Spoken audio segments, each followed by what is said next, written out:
Hello everyone, welcome back at my YouTube channel or any other platform with my videos. And I haven't been here for really many months and almost a year, I think.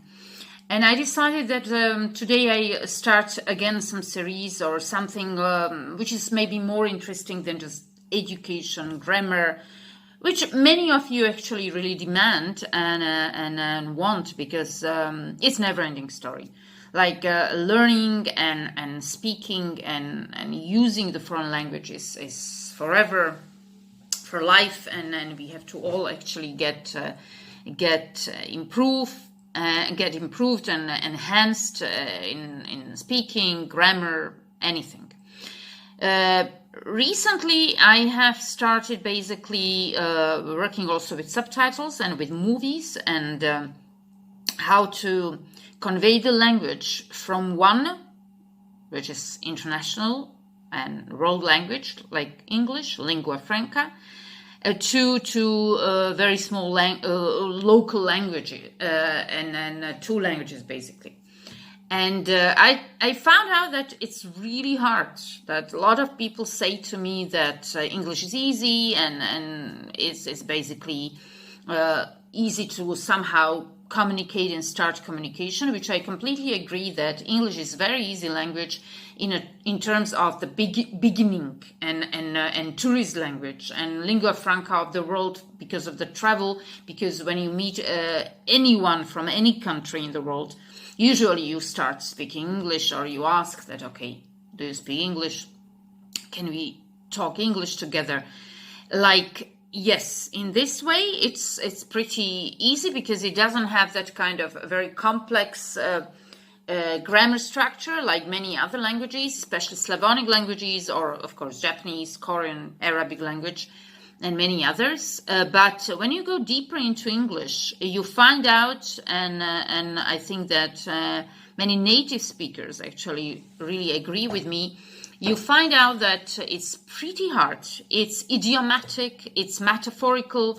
They use a lot of different phrases for many different situations, and you can actually convey them, understand them, translate them in very different ways and with many different terms, and it might mean basically a lot of different expressions.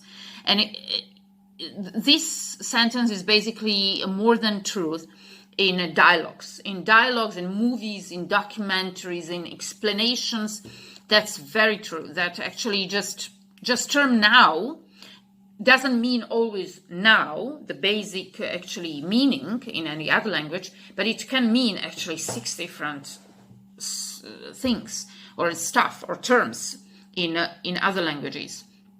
I try to be actually general in this, so not only convey my native language, which is Slovak or Czech maybe, but many other languages. So English is pretty hard. It's a really complex language. When you want to understand them completely into deep context, in depth sort of dialogues, how they mean it, what is behind, the cultural differences, of course.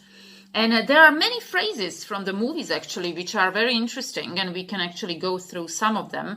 I've got American Film Institute in front of me, and how many have you seen films? And, films and film industry and entertainment industry is really powerful.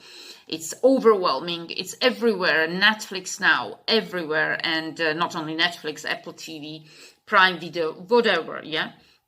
The problem is that there are really things that many non-native speakers think that they understand, but they basically don't, or they don't get it so easily and quickly. So let's go through some very, very famous phrases, and I just tell always the phrase and then movie, and it can be fun. It's just for remembering and for somehow get into that position. And then I would like to actually in many other videos maybe focus on phrases, metaphors, and how they really understand and convey this. It's really not easy to understand all of them, and you have to use lexicons, Googling it, or I don't like when someone says that actually I speak English, and and quite good level or proficient level, advanced level, and basically they don't understand the basic phrases, which is really then a little bit confusing and sometimes embarrassing for the person. But that's it, that we have to learn and we have to continue in improving the language, and especially English, because it's lingua franca. It's developing, evolving every single minute and second, because it's used so much in movies, there in many industries, and of course online on internet. I have actually said recently in some video that 80% of the stuff which is published every day on internet is in English. So of course then there is another huge language which is not so international, but it has many native speakers, and it's true that they don't basically need English to understand even internet, which is Mandarin Chinese. So of course there are languages, or Spanish, for Latin America, but still English and English phrases are very important, especially for movies, because the movie industry is so big in the US and part of Europe. So let's go. The first phrase is, frankly, my dear, I don't give a damn. I don't give a damn. It's very, very sort of spoken level. It's a phrase which is so powerful in the movies, in dialogues. You can use it, and it's from The Gun with the Wind from 1939. So the phrase is so famous also because of this movie. I'm gonna make him an offer he can't refuse. This phrase is from The Godfather, 1972. You don't understand. I could have had a class. I could have been contender. I could have been somebody instead of a bum, which is what I am. This is from the movie On the Waterfront.